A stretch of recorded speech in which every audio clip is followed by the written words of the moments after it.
Good morning. Got this long beast in my garage today. I think what's today? It is the 10th of August, and yeah, I kind of already started digging into this because I wasn't sure if I was gonna make a video or not. I think I am just for my own prosperity on this. So what I've got is I think it's a 1998 Lexus LS400. Sorry. LS400. Guy's got this. He been a customer of mine a couple of times. I've worked on some of his cars. He's got we're gonna add two 10s. Let me turn. So we've got these two JL Audio 10s, which I'm not even sure what they're rated at. We tried to figure out the serial numbers. I see I already got the wheel off. So he has air ride in this currently, and I fix my microphone here. It's hit me in the chin. So he's got these fuses. One of the things I'm going to fix is this one keeps popping and it shows signs of melting. Now, 10 gauge wire should be thick enough to handle. He's got two compressors. He's got 10 gauge running back for both. I found out why it is, why that fuse was melted. Underneath the car, down here, this cable was chafing. You kind of see it. I don't have a light, but see where that's frayed right above my finger? That was rubbing on his bracket underneath there, and for like the park brake, and it ended up chafing. And so there was a couple of bare wires that were touching, I think, and it was not all the time. I think when he would have his foot on it or something. But I'm going to fix that. It'll protect those wires. He's already got the air ride system installed, and we're going to mount the amp over here. This is a removable panel, and he kind of wants the amp tucked out of the way, and then we're going to put the sub box right in this area, but we're going to give him enough cable they can set it outside to work on stuff. He's finishing off the trunk himself. He just wasn't keen on doing his own wiring and stuff like that. So but I'm going to take this panel off. We're going to mount the amp. We're going to put a piece of plastic or ABS, behind it, and we'll sandwich the amp onto this, because the other side of this is the outside of the car, so we can't like just drill into it. But that's stiff enough with the clips and everything in place to keep it moving, or keep it from moving. It's got a factory sub right there. That's where I'm going to pull my signal from. So what I'm doing right now is I'm going to kind of follow. Let me grab a flashlight. I don't know why I don't have that in my hand while I'm talking to you guys. So that's where his cables come out for the air compressors, and that's where they run in through that grommet. So I'm going to sneak my 4 gauge cable through there too. Should be plenty of room, and then that'll get me out. Actually, he's got a lot of stuff going through that boot, so hopefully I do it safely. But there really is no other path into the firewall, so that's the route I'm going. And there's plenty of room to run the cable down, down the trim and everything, and we'll run the base knob that way as well. Remote wire we'll figure out. I think I'll pull a wire out of the fuse box here and just run that back as well for the remote. Just run it right inside the same Tech Flex, and have it all in one. I got big enough Tech Flex where I can trap that wire in there, and then it's just all one run all the way to the back in one loom. So the other thing I might do to this car, and I'm going to do the audio first, get that done, because that's what he really wants, and this is just an afterthought, but he bought these mirrors. They're the OE style for the Japanese version, or the Korean version, wherever this car is built, right-hand drive version, but they got the turn signals embedded. They're power folding, and then he gave me this switch too that's meant for them. It has the shake feature, so if you get water on them, it'll vibrate the mirror, and then it's got the power folding button, which I'm not sure if that must just be power fold, and then hit it again, it folds out. I'm not sure. I'm going to see what I can do. I'm going to figure out the wires on the bench first before I even tear the door cards off. I want to make sure that I can actually utilize this. Apologies for the mess on my workbench here, but I want to make sure that I can utilize this. Then this piece on the left-hand drive cars isn't the same size as the right-hand drive, so he's got a spot for the mirror switch, or he's got this mirror switch already in the car, and then next to that switch is like a coin drawer that folds down, and it sure looks like this would fit in that same spot, but this is actually smaller. So that's going to be, I'll make probably a separate video for that if I end up doing it, because that's, the more I look into it and how butchered these things have already been taken out of something, and someone's already butchered them. I mean, look at how close. Like, man, if you're going to cut it that close, learn how to solder. No, I got to cut that butt splice and try and solder some extension wires. I don't even know if if this plug's going to work. That's the thing. That's like, I got to figure out what's what. But so back to the stereo. Here's, we got a CT Sounds 4-gauge amp wire kit. We're going to put in we're going to use the Kicker KIS LOC2. This is going to, like I said, hook up to that subwoofer in the back. And then we've got the Epic 1500 audio control epicenter, or it's built for the epicenter, but we're not using an epicenter because he doesn't need to in this car. And we're keeping the stock radio. He's actually using Bluetooth through a little tape adapter. He said it works good. So yeah, I am going to do the boring stuff, come back to you and show you me running cables, I guess. And you don't need to see me fill or put TechFlex onto a 4-gauge kit, but yeah, I'll come back and give you some updates, figure out what we're gonna do.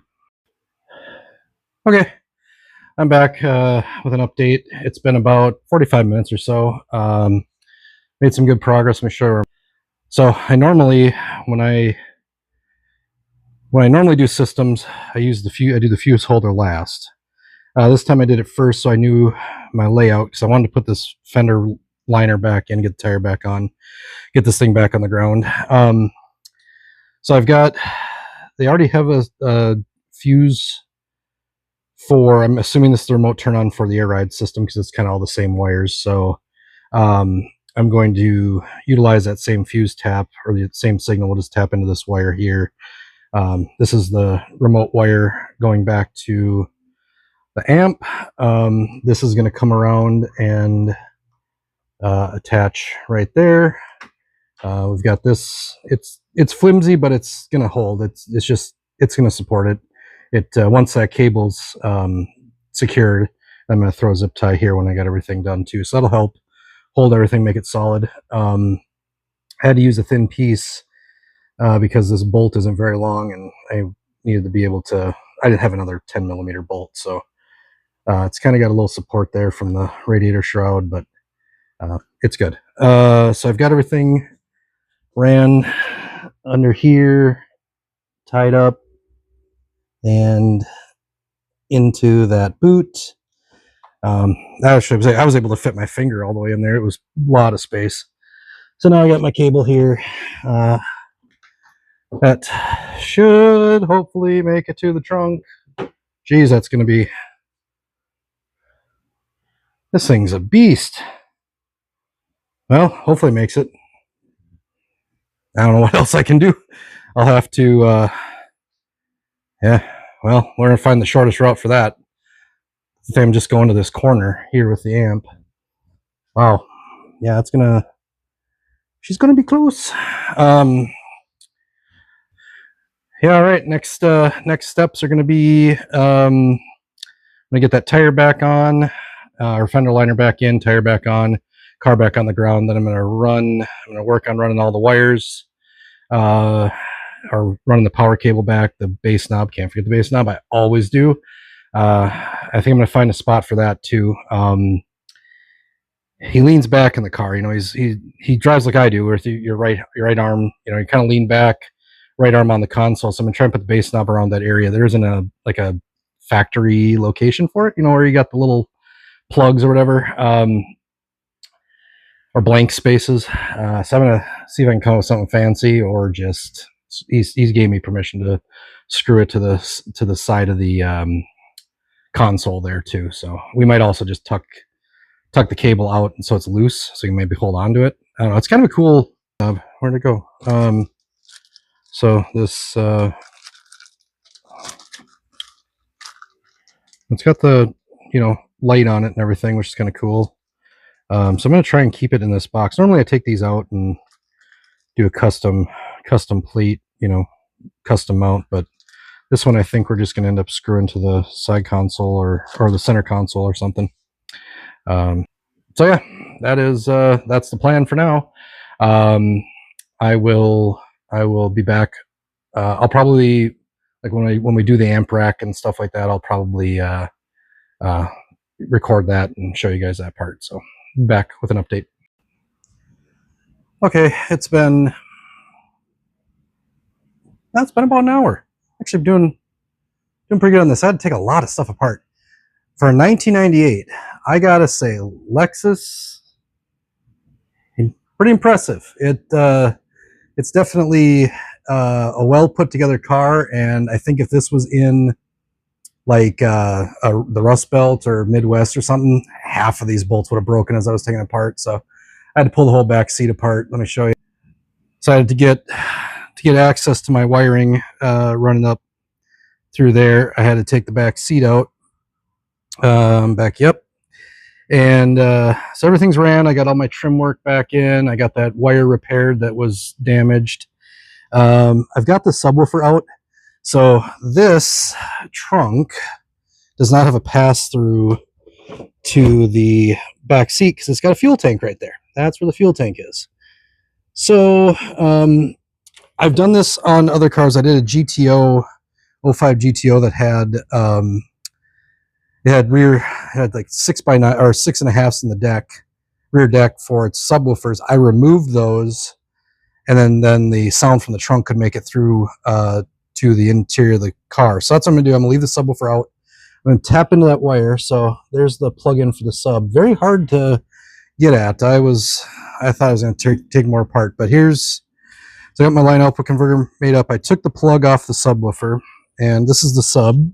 It's a little 8-inch 2 ohm sub. So I can always solder those leads back on if he ever wants to put this back in. It works. It's actually a Pioneer, made in Japan, 2 ohm sub. It's pretty cool. I'm sure these 210s are going to sound a lot better. So I've got chassis ground for the kicker LOC plug-in. I'm just going to mount this up underneath the deck there, and then run my RCAs down, because I've got, you know, this kit comes with a 1,000,000-mile long RCA cable. So that's where I'm at, and I'll be back with more updates. Whew, boy, it's warm out here. It's already, I think, 90 degrees here today. It's only 1:30 in the afternoon, so I've been going about 3 hours on this. I think my customer left about 10:30 after his wife came pick him up. So about on time. I really am making pretty good progress on this. It's as I've explained before in previous videos, you know, that you have to plan for, you know, where stuff's going to lay out, how you're going to do your runs and things like that. And then, you know, in a car like this, it takes a little bit of time to get at everything. Obviously, taking off a wheel isn't standard stereo practice, but I'm glad I did. That was a really easy way to run the wire. Let me turn you around. I started on the amp. I know I told you guys I'd set you up to do it, and I just started going and went, oh crap. All right. So I've got this set in there. I got some holes cut for passing wires through. Hopefully they're big enough. I haven't checked yet. So that'll sit in the car like so. I've got a big sheet of plastic on the back, sandwiching it in. That's not going to go anywhere. Once this thing's sitting inside the car and clipped into place and held, it'll be just fine. Although this is a very dense amplifier for how small it is. This thing is heavy. I was really surprised at the weight. So I've got, I think I showed you before, what I was doing with the line output converter. So I've got the grill back on. I've got all the stuff back on the inside. Got my ground done. Where is that? There we go. Ground's down there. I cleaned off the metal underneath that stud. That's a stud coming up, and there's a bracket. I cleaned all the paint off, and that's bare metal under there. So I've got all my. That's all I got left for power wire. That's how far into the trunk it went. This is a beast of a car. So RCA, got the RCA and the base knob, ground. I'm all ready to go. I just need to run. I'm gonna make it easier on myself. I'm gonna run a subwoofer wire.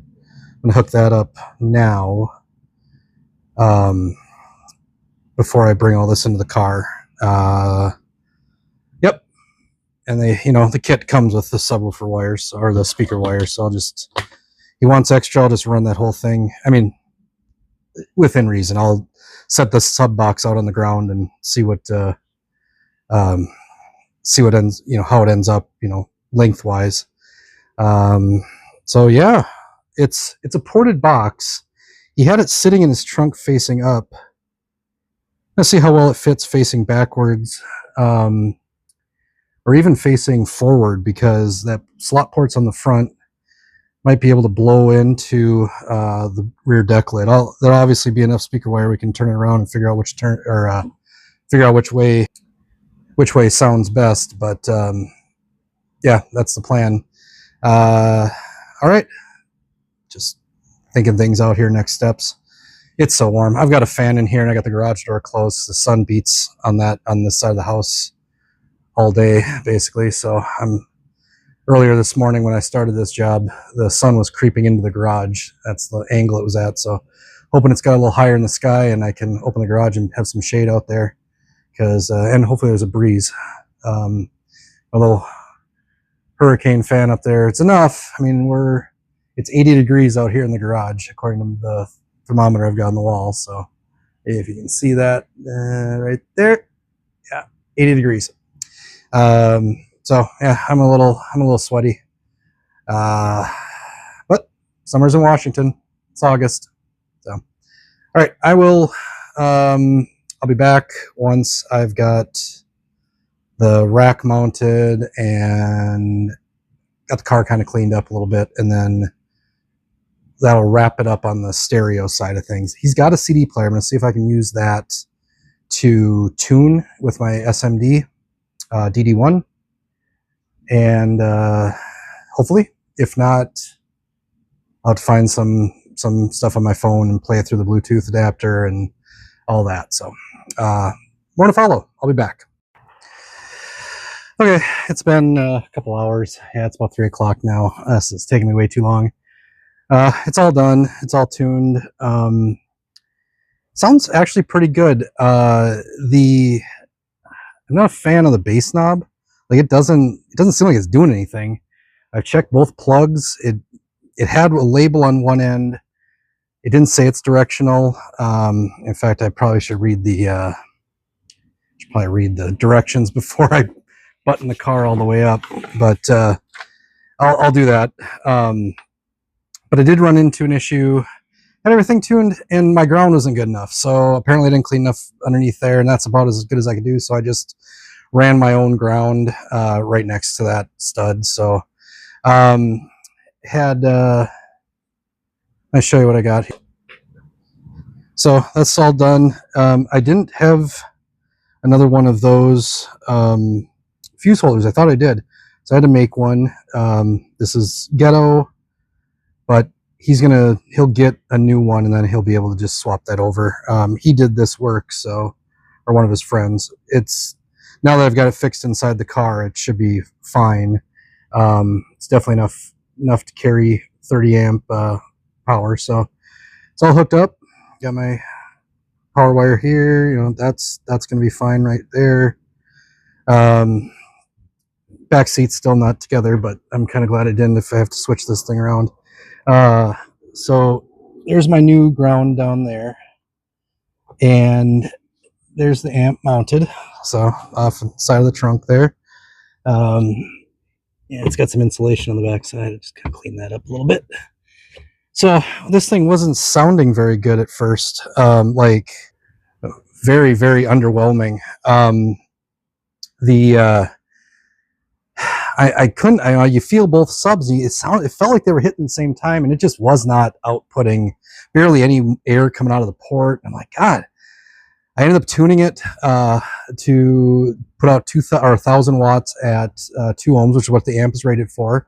And that measurement was about, I think it came to like 47 point something volts. So I tuned it that way. Because when I was tuning it with my meter, my DD1, when the amp said it was maximized or optimized, the DD1 still didn't show the distortion yet. So I don't know. I went off the optimized light or whatever it's called on the amp. It tells you when you get to when it's clipping. So that pretty much lined up with my 47 volts or whatever the output I needed. So I got it all tuned to that. And so it's putting out 1,000 watts. That box, it's a preloaded JL Audio dual 10s. I got to look it up. I'm pretty sure it's a 1,000 watt box. I think those are 500 watt subs. I found out why they weren't sounding very good. My customer took his sub out to get some serial number pictures for me because I was curious what the wattage was. He asked me to recommend an amp. So when he put the sub back in, he switched the wires around. So I had one. They were hitting opposite. I hooked up my my little LC or IBR 68. This thing. And it has a button on there to do a speaker test. And yeah, hit it, and one goes in, one goes out. I'm like, well, there's that. So I had to take the subs out of the box, rewire them, get those corrected, and then now it sounds great. The trunk rattles, or the license plate frame rattles. That trunk with the air system in there, that box just barely fits. I just stick it upside down and face it forward for it to actually work. But I think that's in my favor because it's firing through the rear deck. So I think it sounds actually really good inside the car. It's got a good vibration. You can hear the bass. It sounds really good. It sounds nice and clean. That little tape Bluetooth thing he's got is awesome. I was a little worried at first because I usually when I have Bluetooth hooked up, my phone's all the way up volume wise, and it sounded like crap. So I started turning my phone down. I'm like, oh, now it's clearing up. So it is really sensitive, really, really sensitive. So he'll have to watch how he sets his phone and clipping and everything. The bass knob though does not show the light on it doesn't show the power on. I don't know what that light's, if it's supposed to come on with the power, if it's supposed to tell you when you're clipping. Either way, it doesn't work. And I got to figure out why it doesn't seem to want to, like at lower volume, you turn it up and down and you can tell it's doing something. It's less bass when you turn it down, but it's not all the way zero. And so I don't know, I gotta look into that. Hopefully I don't have to turn that wire around.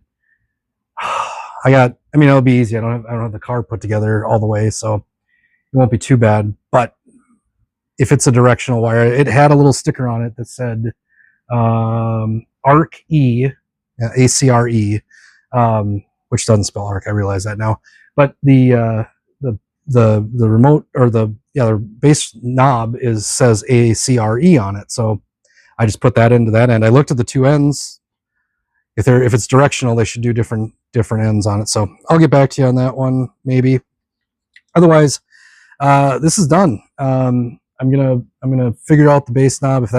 If it is what it is, I'll recommend that he gets a aftermarket one, like an LCI one or something like that, but not LCI, whatever that universal bass knob is, and then we'll just run another set of RCAs up from the. We'll take the RCA cable that I've got in the back. I'll run that forward and then run another one back, and we'll just go that route. That's a lot easier. That's a lot nicer of a setup, anyways. But yeah, we didn't go that route. I already had one that amp came with it. I'm babbling now, so okay. Yeah, I'll call that a wrap. It's done as far as the audio goes. I'm gonna repeat myself. So thanks for watching, and have a good day.